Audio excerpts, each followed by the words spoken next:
Oi, eu não gosto muito de falar sobre esse assunto porque esse assunto me revolta tanto, me deixa, aliás, não é nem revolta, me deixa irado.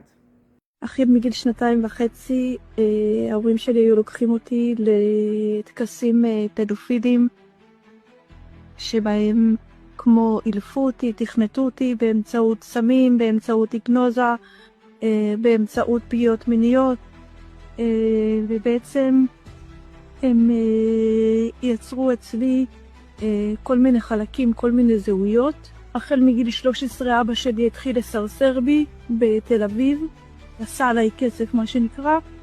הפגיעות המשיכו עד גיל די מאוחר.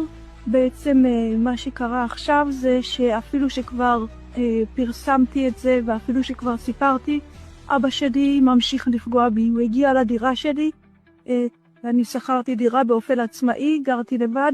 הוא הגיע לדירה ופגע בי שוב. הוא הביא איתו גם עוד בן אדם. את הבן אדם הזה הוא בעצם מכשיר כדי שיוכלו להמשיך לסרסר בי גם אחרי שאבא שלי ימות, כי ככה זה עובד, הם מעבירים את זה ככה דורות בין הדורות, את הפגיעה, את הסרסור, את הניצול המיני של ילדים, את הניצול המיני של נשים. מאז הפגיעה האחרונה עזבתי את הדירה שלי, אין לי בית. לבינתיים מצאתי כמה אנשים טובים שמסכימים לארח אותי כל אחד לכמה ימים, אבל אין לי ממש דרך לפרנס את עצמי, כיוון שאני מתמודדת עם הפרעת זהות דיסוציאטיבית, זה נקרא DID. אני נמצאת במצב נפשי מאוד מאוד מאוד קשה, ויש סכנה אמיתית שאני אגיע באמת לרחוב.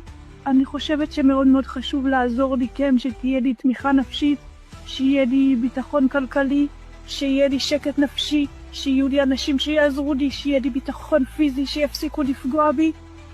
מאוד אשמח לכל עזרה כדי שאני אוכל להגשים את החלום שלי ולעזור גם לנשים אחרות שעברו פגיעות טקסיות. אמנם אני עכשיו במצב קשה, אבל בהשכלה שלי אני למדתי פסיכולוגיה ויש לי חלום לעזור לאנשים אחרים שעברו פגיעות טקסיות. אני אשמח לכל עזרה. תודה רבה לכם.